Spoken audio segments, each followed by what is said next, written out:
왜 하나님께 예배를 드려야 하고 또 왜 기쁘시게 예배를 해야 되는 건가? 또 어떻게 하면 그 기쁘게 드리는 예배자가 될 것인가에 대한 말씀을 전하려고 합니다. 먼저 우리는 단어를 기억합시다. 예배. 참 뭐 수도 없이 듣는 이 예배입니다. 예배는 단어 워십이라고 하죠. 이 워십이라고 영어로 번역이 됐는데요, 이 단어는 부복하다, 엎드리다, 뭐 절하다, 섬기다, 특별히 또 만남이라고는 뜻도 있습니다. 그런데 이 예배에서 만남이라고 하는 것은 원래 그 라트레이아라고 하는 헬라어인데 예배 행위 그렇습니다. 그러니까 우리가 예배를 한다는 건 어떤 행위를 한다는 거죠. 어떤 액션이 있는 겁니다. 행동이 없는 게 아니라 우리의 행위가 뭔가 어떤 것이 있는 거죠. 그 어떤 행위가 지금 우리 이 자리에 있는 겁니다. 의식행위.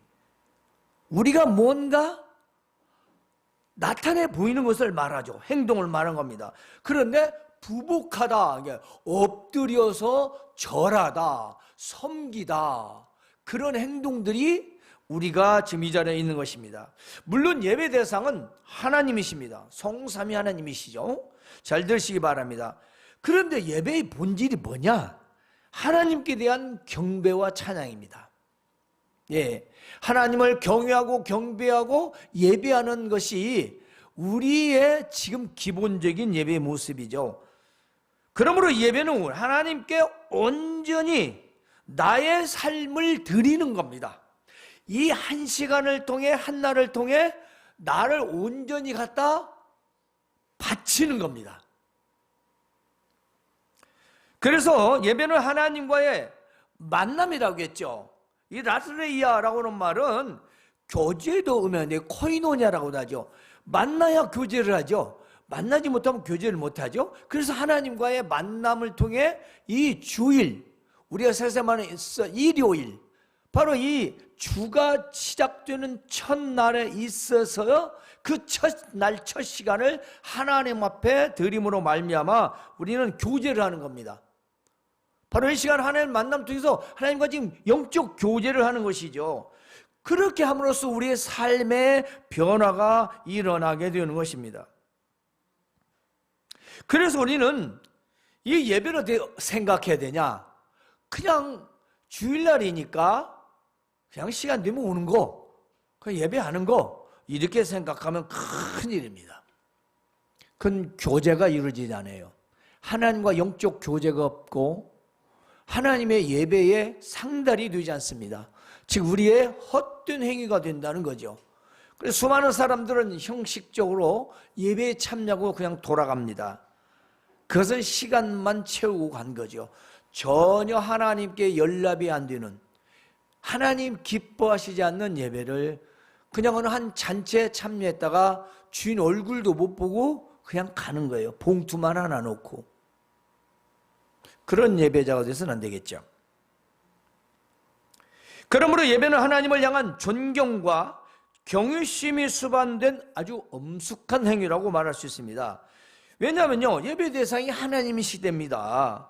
그래서 우리가 경외심을 가지고 경배하며 그 높고 위대하신 하나님의 은혜를 우리는 찬양하고 또 섬기는 그 거룩한 우리의 행위, 바로 그것이 예배입니다. 또한 우리는 거기에 속해 있는 예배자가 되는 거죠. 또한 예배는 하나님 앞에서 신령과 진정한 마음에 그 모습 가운데서 대화를 하는 것입니다. 지금 대화가 첫 번째는 시작부터 마침까지 모든 순서마다 내 마음과 그 하나님께 영적인 교통을 통해서 예배자로서의 임하는 거죠. 그래서 태도 또한 굉장히 중요하다. 이건 율법이 아니에요. 이걸 법으로 생각하면 큰일 납니다. 그렇게 해서 구원을 받는다면 율법주의가 되겠지만 마땅한 것이기에 여러 사람이 강조하는 겁니다. 해도 그만, 안 해도 그만. 그건 아니라는 거죠. 받으시는 예배를 할 거냐, 안 받으시는 예배를 할 거냐, 기뻐하시는 예배를 할 거냐, 하나님이 좋아하시지 않는 예배를 할 거냐, 거기에 있는 것입니다. 그게 바로 핵심인 거지요. 그러므로 우리는 하나님의 신령한 대화의 과정인 이 예배, 이 과정이 하나님 앞에 엎드리고 섬기고 경외하는 마음과 모습이 곧 우리의 예배 모습인 것입니다. 따라서 우리가 누구이기에 이처럼 하나님 앞에 이렇게 예배를 해야 되는 것인가? 그렇죠. 세상 사람은 절대 이렇게 하지 않습니다. 안 믿는 사람은 절대로 이렇게 하지 않습니다. 교회 오지 않으면 절대 하지 않습니다. 예배당에서나 있는 일입니다. 모임에서나 있는 것입니다. 그러므로 우리가 누구냐? 그게 중요합니다. 정체성. 내가 누구기에 이 예배의 날에 예배를 참석해서 의식적인 예배를 하나님 앞에 해야만 되는 건가?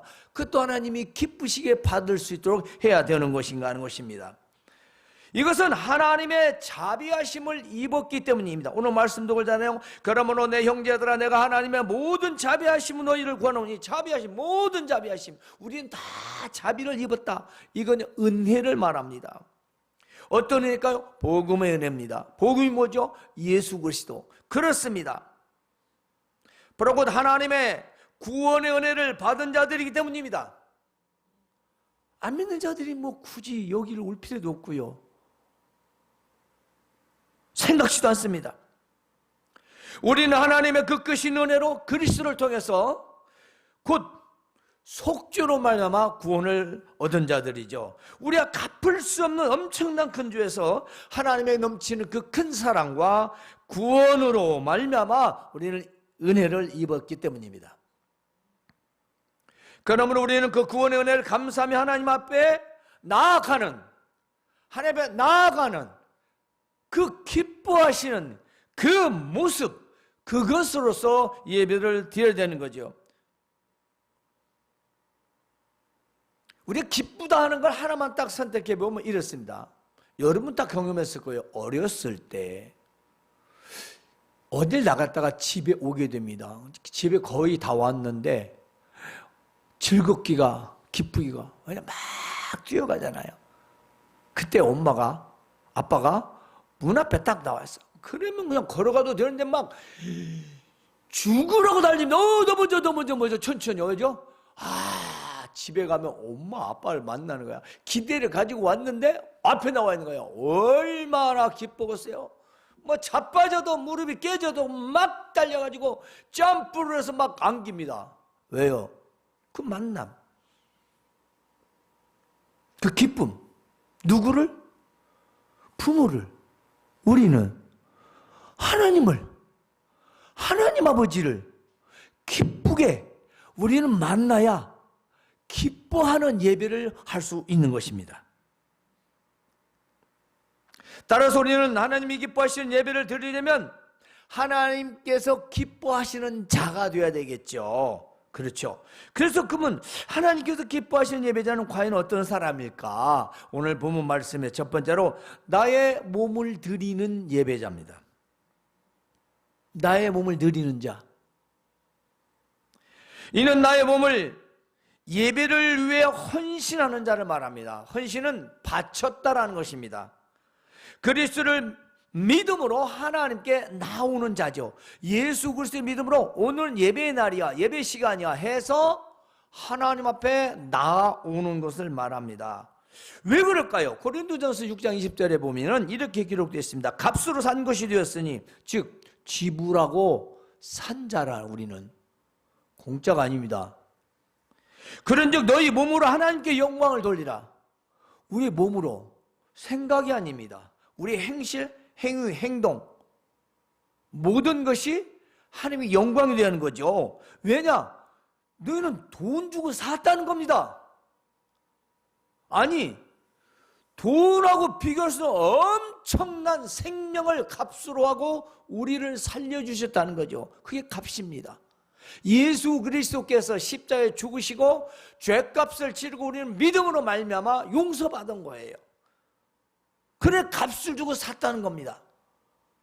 그러니까 우리는 하나님 앞에 나의 몸을 드려야 된다는 거지요. 나의 살아있는 이 몸으로 어떻게 하나님 앞에 영광을 돌릴 수 있는 것인가? 그렇습니다. 그 가장 첫눈에 가장 먼저 예배의 자리로 나오는 것입니다.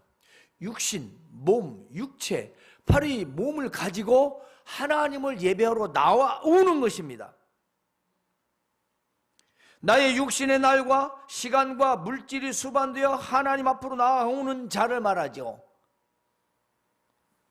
즉 구별된 자가 구별된 날에 구별된 시간에 구별된 마음으로 하나님 앞에 나온 것입니다. 이 구별된 거예요. 분리됐다는 거죠. 나눠졌다는 겁니다. 이제 세상에서 살다가 하나님을 예배하러 구별된 자가 되어서, 전에는 안 믿었는데 믿어서 믿음으로 말미암아 때로 떼어진 자가 되어서 일요일 하나님 예배하는 날, 온 세상이 다 그날을 주일 주말이 아니에요.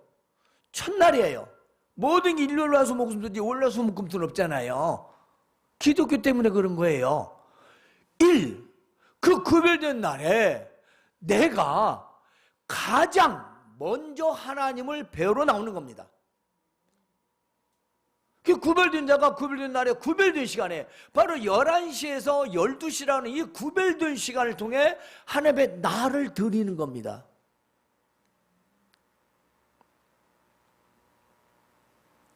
왜 그렇습니까?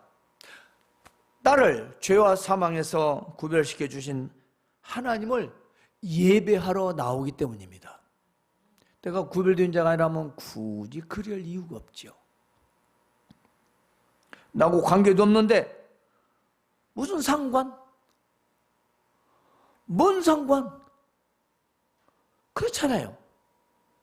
그러나 우리는 상관 정도라 밀착되어 그리스도와 하나라고 하지 않습니까? 한 몸이라고 했지 않습니까? 우리는 그것이 공동체요, 하나요. 그 하나이기 때문에 내 속죄받은 내 영혼과 내 육체용 내 마음, 내가 하나 되어 있는 이 몸을 하나님 앞에 구별된 날에 구별된 장소에서 구별된 시간에 나를 드리는 것입니다. 나오는 거지요. 이는 내가 살아있으니 가능한 거지요. 그러나 내가 살아있긴 하지만 나의 몸이 아니라는 것입니다. 나의 몸도 내 영혼도 내 것이 아니라는 것입니다. 이제는 내 몸이 내 것이 아니요 내 안에 내 영도 새롭게 되고 구원과 영생이 이르는 몸이 되었으니 나의 몸을 하나님 앞에 예배로서 드리는 건 당연하다 것입니다. 당연한 겁니다. 취사 선택하는 것이 아니라는 겁니다. 그러므로 내 영혼과 육체가 인격적으로 하나님을 예배하러 하나님 앞에 나오는 거죠. 이것이 곧 몸과 마음과 모든 걸 드려 하는 예배 헌신이고 바로 내 몸을 드리는 예배자인 것입니다. 두 번째로는요, 거룩한 산제물로 예배자가 되어야 합니다. 이 거룩한 산제물로 드리는 예배자는 바로 어떤 사람일까요? 그렇습니다. 이 사람은 구원의 은혜를 아는 자의 행위입니다. 구원의 행위를 알아요. 내가 어떻게 구원받았는지를. 자, 몸 따로 생각 따로 살 수는 없지 않습니까? 그렇죠? 몸이 간다는 것은 생각이 이미 그렇게 결정되기 때문이죠. 즉 우리가 마음이라고 하죠. 마음에서 어떤 결정이 있으니까 그 결정에 따라 내 몸은 움직이는 겁니다. 물론 그 결과가 엉뚱하게 나타날 수도 있지만 우리 몸과 마음은 뗄 수 없는 거기죠. 떨어져 있으면 어떻게 되죠? 정신질환이죠. 그렇지 않습니까? 내 몸과 영혼이 떨어지면 제정신이 아니죠. 영혼이 살아있는 자, 즉 몸을 가졌으나 죽은 자가 있습니다. 몸도 가졌고 또 영혼도 가졌는데 몸이 살았으나 영혼이 죽었으면 육이 살았으나 그는 죽은 자요. 육을 가지고 영을 가지고 있으나 영이 죽은 자는 그 사람은 온전히 죽은 자입니다. 멀쩡히 돌아다니지만 죽은 자예요. 영적으로 죽었다는 겁니다. 그 사람은 산 사람이 아니에요. 그 사람은 목숨만 사는 사람이에요. 호흡만 하는 사람이에요. 그 사람은 예배자가 아닙니다. 그 죽은 자예요. 살았으나 죽은 자입니다.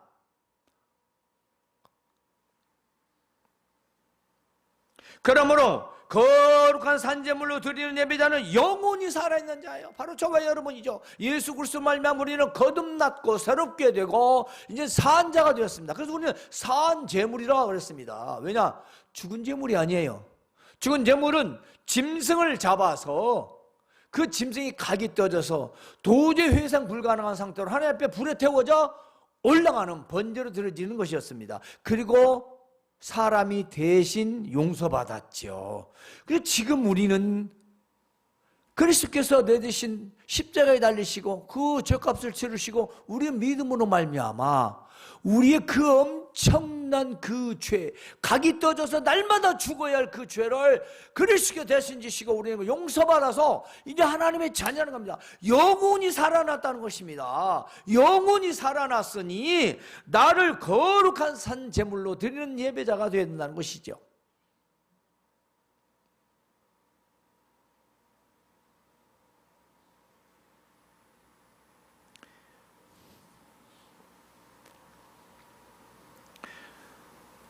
그러므로 영혼과 육체가 살아있는 모습으로 하나님께 나아가 나를 하나님께 드리는 예배자, 그것이 거룩한 산제물 예배자입니다. 그래서 자신을 거룩한 산제물로 드리는 예배자는 세상에 살면서도 예배자로 살아야 합니다.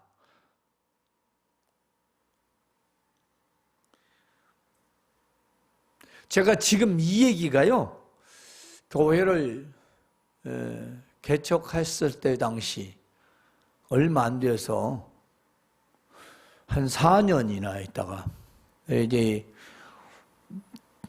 MD부 졸업을 앞두고 논문을 썼는데 그 논문 제목이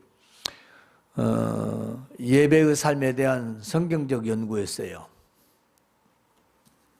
그런데 제가 그 예배학을 실제신학을 전공한 이유가 사실 예배의 모습 때문에 그랬습니다. 정말 예배가 예배 같지 않았던 거죠. 저도 신학적으로는 조직신학이나 역사신학이나 기타 성경신학이나 이런 걸 좋아해요. 지금도 더 좋아해요. 좋아하는 것하고 내가 해야 할 거는 다르잖아요. 나도 더 좋아해. 그쪽을 더 연구도 많이 하고 그 강의도 나가고. 그런데 예배라는 건 처음 시작이 잘못되면은 끝까지 그 예배는 예배가 아닌 거예요. 우리가 왜 여기 나와요? 예배하기 나오잖아요. 그리고 이 예배가 온전한 예배로 드려져서 삶에 가서 예배자가 되라는 겁니다. 이게 무슨 지금 옛날에 산당 예배가 아니에요. 우리의 모습이 비록 현재 외형 어쩔지 몰라도 우리는 새롭게 된 자들이에요. 과거에 매이지 않습니다. 옛사람에게. 우리는 그래서 신령한 사람들이라 밖에 나가서 살아갈 때 우리의 모습이 달라져야 된다는 것입니다. 그걸 내가 너무 많이 강조했죠. 다른 분들은 별로 강조를 안 했는데. 그러니까 예배를 어찌라, 생활을 어찌라, 신앙생활 이런 얘기가 굉장히 많았습니다. 왜냐? 우리는 모든 게 예배로 시작돼요. 그렇잖아요. 예배로 시작합니다. 예배가 시작이 잘못되고 예배가 잘못되면 그 한 주간 다 망치는 거예요. 왜냐? 여러분들 매일 나오는 거 아니잖아요. 매일 안 나오잖아요. 얼마나 중요합니까? 세상에서 그냥 흥얼흥얼 살 것인가? 정말 내가 거룩한 산제물에 대해서 영적으로 살아있는 줄 할 것인가? 아주 중요한 것입니다. 로마서 6장 13절에 보면은 또한 너희 지체를 불의의 무기로 죄에게 내어주지 말고 오직 자기 자신을 죽은 자 가운데 다시 살아난 자같이 하나님께 드리며 너희 지체를 의의 무기로 하나님께 드려라. 네 마음대로 막 사용하지 말라 이 말입니다. 우리 하나님께 드리되 예배를 통해서도 드리고 이 땅에서도 그렇게 살아야 되죠. 드려진 자로. 드려진 자. 우리가 지금 산 제물입니다. 죽은 제물이 아니에요. 무슨 뜻이냐? 전에는 죽은 것이 대신해서 내가 예배를 했어요. 근데 지금은 죽은 것이 없고 내가 죽은 자가 되었으나 살아있는 거예요. 그리스도로 말미암아 나는 이미 죽었고 그리스도와 함께 다시 살았으니 산 자지요. 그러니까 새롭게 산 자가 하나님 앞에 드려지는 예배. 그러므로 우리가 기억해야 할 것은 산 제물이라는 것입니다. 죽은 제물이 아니에요. 죽은 제물이 뭐냐면 지금 자기가 누군지를 모르는 거죠. 내가 뭐 하는지를 모른다. 그러면 그 모른다라고 하는 것은 이 아까 구원의 은혜를 아는 자라고 했습니다. 반대죠. 자, 잔치집에 왔습니다. 왜 왔는지를 모르는 거예요. 이거 뭔 날이요? 오늘 누구 회갑이요? 누구 잔치요? 밥 주니까 뷔페 가서 걸어다 먹고 그냥 가버린 거예요. 그 뭔 의미가 있습니까?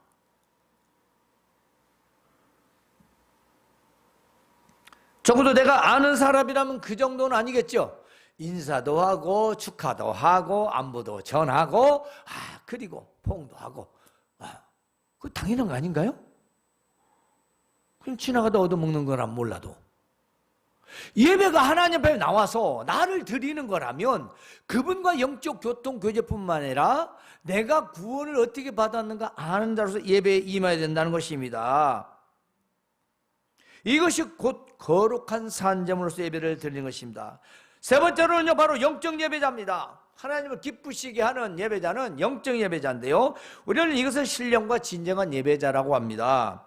우리가 다 알고 있다시피 요한복음 4장 23절에 보면은 아버지께 참되게 예배하는 자들은 영과 진리로 예배할 때가 오나니 곧 이때라. 아버지께서는 자기에게 이렇게 예배하는 자들을 찾으시느니라. 하나님은 영이시니 예배하는 자가 신령과 진정으로 예배할지니라. 영과 진리로 예배할지니라. 여기에서 하나님은 영, 내 영입니다. 우리 그때 말이야, 야 정신줄 놓지 마. 정신 어디다 두는 거야? 예배를 향한 내 마음 상태, 내 영을 말한 거예요. 진정성, 그리고 진리 참되게 네 마음, 네 영으로 참되게 예배하는 자를 찾으신다는 겁니다. 그냥 앉아서 시간 때우는 사람들 많아요. 여러분들은 아니지만 때우는 신앙, 땜쟁이 먹고 살란가. 얼마나 귀한 시간입니까?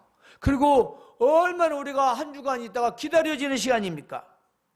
그러니까 바로 이 오늘의 이 말씀, 너희는 이 세대를 본받지 말고 오직 마음을 새롭게 함으로 변화를 받아 하나님의 선하시고 기뻐하시고 온전한 뜻이 무엇인지 분별하도록 하라 라고 하는 그 성경 구절을 이 필립 안시라는 신학자는 이렇게 번역을 해놨어요. 하나님께 거룩하고 받으실 만한 산제사로 드리라. 이 산제물이라는 단어를 받으실 만한 산제사, 즉 우리의 예배, 그리고 우리가 구약에서 제물로 바쳐지는 그 제사장이 하는 역할, 그 역할을 우리가 하는 겁니다. 바로 그것이 받으실 만한 제물입니다. 자, 제사장이 보았을 때 제물을 그냥 드리는 게 아니죠. 제사장이 제물을 가지고 오면 점검을 합니다. 흠이 있는가 없는가. 그 흠이 있으면 안 돼요. 버려버려요. 하나님 앞에 드릴 수가 없어요. 왜냐하면 하나님 받질 않으셔요. 그리고 제사장이 죽어요. 어디 하나님 앞에 흠 있는 제물을 바칠 수 없는 거죠. 그래 처음부터 고르고 순서를 따라 고르고 맨 나중에는 목욕까지 다 시켜서 그리고 잡아서 피를 뿌리고 각을 떠서 그렇게 하기에 죄의 모든 것을 전가시켜 안수하고 짐승을 태워 죽입니다.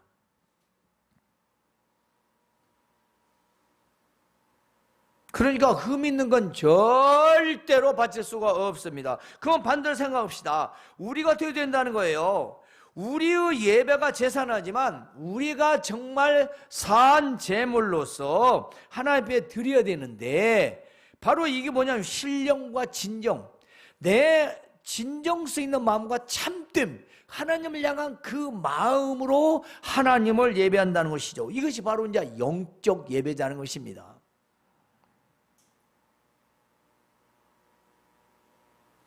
그래서 영적 예배는요, 영과 진리로 참되게 예배하는 자들인데요, 이렇게 참되게 예배하는 영적 예배자를 하나님께서는 찾으신대요. 왜냐? 하나님은 영이시기 때문에, 우리의 모습처럼 사람의 모습이 아니기 때문에 영적인 상태를 본다는 거예요. 네가 지금 무슨 상태로 무슨 마음으로 예배를 임했는지, 뭐 하고 있는지를 보고 계신다는 거죠. 찾으신대요.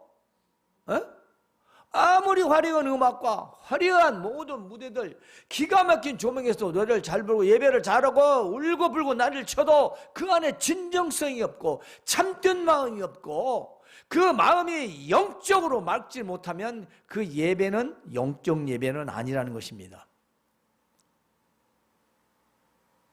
오늘 우리는 중요합니다. 우리는 예배자이기 때문입니다. 그래서 오늘 이 시대에 정말 예배가 변질된, 너무나 믿는 이 시대에 우리가 꼭 당장 돌이켜야 할 것은요, 나의 몸을 거룩한 산 제물로 드려야 된다는 것입니다. 그러지 못한 자는 많죠. 사실 우리가 TV를 한 번씩 보면요, 교회에서 그 예배자들이 전부 목회자를 향해서 다 눈 다 향하면 거의 99.9%는요, 여기 누구처럼 아래 바라보는 사람 눈 씻고 볼래도 없습니다. 다 강단 앞에 다 바라봅니다. 없어요. 한번 보세요. 내가 정말. 그게 뭐가 중요하냐면, 첫 번째, 내가 지금 무슨 예배를 드리고 있냐는 거죠. 청중이 목회자를 바라볼 때, 회중이, 성도가 목회 설교를 바라보는 태도가 나를 바라보는 태도가 나가 아니죠. 제가 뭔데요? 저는 아니에요. 저를 통해서 하나님 말씀을 듣기 때문에 저를 잘생기지 못한 이 얼굴을 바라보는 겁니다. 그리고 거기 나오는 메시지를 듣는 거죠. 그것이 바로 영적 예배자의 태도인 것입니다. 따라서 우리는 하나님께서 기뻐하시는 이 예배자가 되려면 우리는 2절의 말씀을 깊이 새가야 됩니다. 이 세대를 본받지 말고 마음을 새롭게 함으로 변화를 받아 하나님이 선하시고 기뻐하시고 온전하신 뜻이 무엇인지 분별하도록 하라. 그렇습니다. 하나님이 기뻐하시는 예배자가 되기 위해서는요, 바로 이와 같이 본받지 않는 삶을 살아야 합니다. 무엇을? 이 세대를. 필립스는요, 너희를 둘러싼 세계가 너를 그 틀에 끼워 맞추지 않도록 하라, 이렇게 번역을 했어요. 그러니까 너희는 이 세대를 본받지 말라, 이 말을, 너희는 너희를 둘러싼 세상, 세계가 너를 그 세상 뜰에 끼워서 맞추지 않도록 하라. 함께 하지 말라는 얘기 있죠. 애들 보면 블록을 맞추지 않습니까? 그죠? 그 블록을 맞추는데, 블록을 맞추기 쉬운 것도 있지만 굉장히 어렵습니다. 그런데 지금 말할 때 세상과 블록으로 맞추지 말라는 얘기예요. A, B, C, D 갖다 맞추는데, 하나는 믿음, 하나는 세상. 잘 맞아. 아주 꼭 내 편리대로, 요건 이렇게 지가 딱딱 맞추게요. 주변의 세계가 나를 거기에 끼워 맞추지 못하도록 하는 것, 그게 세대를 본받지 말고라는 것입니다. 즉 그리스도인은 세상의 것들을 누리되 사랑하거나 따르지어서는 안 된다는 거죠. 우리가 누릴 수는 있어요. 선하게 누리야죠. 선하게 누리는 겁니다. 따라가는 건 또 다른 문제예요. 따라가는 앞뒤가 없는 겁니다. 분별이 없는 거죠. 그러면 믿음으로 새롭게 살아가는 지금과 미래의 시대에서 믿음으로 살아갈 때, 우리의 믿음으로 살아갑니다. 그때 부정적인 힘이라는 게 있어요. 우리가 믿음이 아닌 다른 혹은 잘못된, 그리고 회방적이고 공격적인 여러 가지 주변들의 상황이 나를 짓누릅니다. 그 신앙과 충돌이 되게 되고 갈등이 일어나게 되죠. 그때 세상을 따르지 말고 살아야 된다는 것입니다. 이게 마음 평안 때는 아무나 다 하죠. 그런데 갈등이 생겨냅니다. 나에게 유익이 주게 되고 내가 잘 사냐 못 사냐, 아니면 이걸 함으로써 내가 명예를 얻냐 성공을 하냐, 이거 좀 한번 눈 살짝 찔끔 감아, 이럴 때가 수도 없이 있습니다. 내가 믿는 믿음과의 세상과의 충돌, 거기 나게 오는 유익, 내게 되는 손해,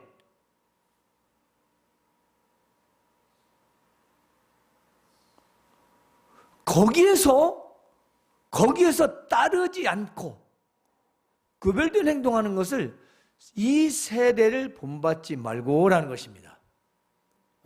한 번이 되면 그러지 뭐. 이게 한 번이 두 번이 되고 두 번이 세 번이 되고 세 번이 네 번이 되고 나중에 습관이 되고, 습관이 되면 어때요? 나는 겉사람은 후패하나 속사람은 새로워지는 게 아니라 겉사람은 멀쩡한데 속사람은 후패하는 거죠. 겉만 번지르지 속은 썩은 신앙이 되는 겁니다. 우리가 세대를 본받지 않는 삶, 그래야만이 우리는 하나님이 기뻐하시는 예배자가 될 수 있는 겁니다. 그렇습니다. 성경을 볼까요? 요한일서 2장 15절에는요, 이 세상이나 세상에 있는 것들을 사랑하지 말라 또 있습니다. 로마서 6장 16절에 너희 자신을 종으로 내주어 누구에게 순종하든지, 그 말은 네가 무엇을 따르든지 그 말입니다. 그 순종함을 받는 자, 네가 따르고자 하는 그것, 사람이나 물질, 자의 종이 되는 줄을 너희가 알지 못하느냐? 너희가 좋아하고 너가 따르는 거, 너 지금 종 됐다는 거 몰라냐? 이미 종이 된 거죠. 자, 우리가 예를 들어서 뭐 금을 좋아한다고 합시다. 금을 굉장히 좋아해요. 돈을 좋아해요. 근데 자기는 금을 굉장히 좋아하고 돈 좋아하시면 막 무슨 영광인지 알지만, 말씀으로 면 너는 금의 노예가 되고 너는 돈의 노예가 된 줄 모르느냐, 그 말이에요.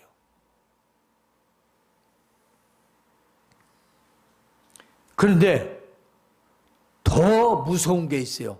말씀 그때에 알지 못하느냐? 죄의 종으로 사막에 이르고 순종의 종은 의에 이르느니라 그랬습니다. 그러니까 우리가 그걸 따라가면, 죄의 것을 따라가면, 내가 좋아하는 걸 따라서 분별을 따라가면 결국 그 죄의 종이 되어서 사망에 이르고, 의를 따라가면 의의 종이 되는 걸 알아야 된다는 거지요. 두 번째는 오직 마음을 새롭게 하여 변화를 받아야 합니다. 첫 번째는 세대를 본받지 않는 것, 두 번째는 새롭게 합니다. 무엇을? 마음을 새롭게 하는 겁니다. 에베소서 4장 23절에 오직 너의 심령이 새롭게 되어 라고 했습니다. 이 음원은 마음이 새롭게 되어 야만이 행동이 새롭게 되는 거 아니겠습니까? 마음이 새롭지 않은데 행동이 바뀌어지겠습니까? 세상에 그런 이론 이치, 그런 것은 없습니다. 우리 마음이 바뀌지 않으면 절대로 행동이 바뀌지 않습니다. 우리가요, 한 가지를 뭘 해갔다고 생각했을 때 내가 마음 먹고 딱 그리고 나서 행동하려도 안 되는데, 마음도 안 먹는데 행동이 바뀌어지겠습니까? 그렇죠? 우리는 이전에 마음과 행동이 아닌 은혜로 새롭게 된 그리스도인이라는 걸 우리는 잊지 말아야 합니다. 우린 예수 믿는 사람들이에요. 믿는 자라고. 따라서 마음을 새롭게 하여 변화를 받아라 하는 것은요, 한 번 새롭게 되었으니 끝까지 간다, 그 뜻이 아닙니다. 이것은요, 지속적인 새로움을 말합니다. 즉 날마다 새롭게 변화받는 거죠.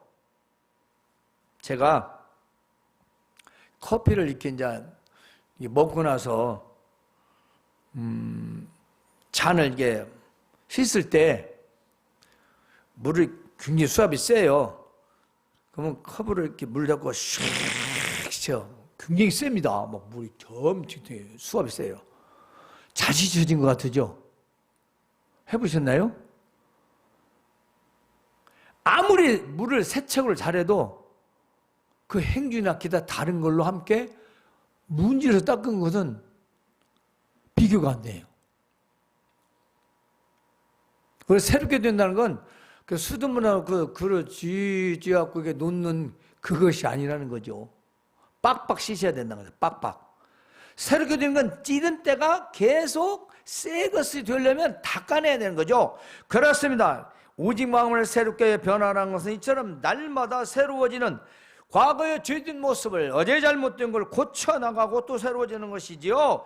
그럼 우리가 항상 새롭게 된다는 것을 잊지 말라라는 것입니다. 로마서 8장 12, 13절에 그러므로 형제들아 우리가 빚진 자로 돼 육신에게 져서 육신대로 살 것이 아니니 너희가 육신대로 살면 반드시 죽을 것이로되 영으로서 몸의 행실을 죽이면 살리니. 여러분, 영으로서의 몸의 잘못된 육신의 것을 죽여서 억제하고 절제하고 살면 우리가 사는 것이고, 내가 원하고 바라는 대로 육신의 소욕대로 하고 싶은 대로 살면 죽는데요. 뭐가 죽겠습니까? 가망이 없다는 거죠.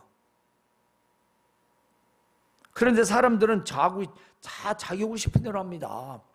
그래서 마지막 세 번째 하나님의 뜻이 무엇인지를 분별해야 된다는 거죠. 자, 처음에는 세상을 본받지 않는 그런 삶을 살아야 하고, 오직 마음을 날마다 새롭게 해야 되고, 그러니까 하나님 뜻이 뭔지 분별해야 한다는 거죠. 자, 하나님의 뜻은요, 선하심과 기뻐하심과 온전하심입니다. 하나님의 뜻이란 뭐냐? 하나님께서 저와 여러분 지금 바로 당장 성도들에게 원하시는 것입니다. 하나님이 지금 원하시는 거예요. 그 다음에 선하심이란 뭐냐? 하나님의 자녀된 자로서 믿는 자가, 즉 그리스도인의 영적이고 도덕적인 것, 거기에서 그런 것들이 성장하는데 원인 뒤는, 그래서 그 행위를 말하는데 바로 믿음의 선한 행위를 말하죠. 이 선하심이라는 것은 믿음의 선한 행위를 말합니다. 그리고 기뻐하심과 온전하신 뜻이라는 것은 하나님이 기뻐하시는 것이고, 하나님이 보실 때 흠잡을 데 없는 건데 하나님이 온전하시기 때문인 것입니다. 그러니까 우리가 무엇을 할 때, 무언가를 선택할 때, 어떤 것을 견적할 때 하나님의 뜻이 무엇인가를 분별하라는 겁니다.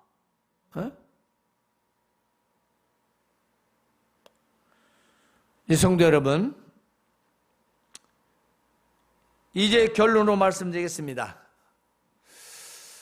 이 세대를 본받지 마시고 항상 마음을 새롭게 하시고, 그리고 하나님의 뜻이 무엇인지 분별하고, 나의 몸을, 그리고 내 몸을 거룩한 산제물로 드려서 하나님이 기뻐하시는 영적 예배자가 되어 날마다 승리하는 삶이 되시기를 주님 이름으로 축원합니다.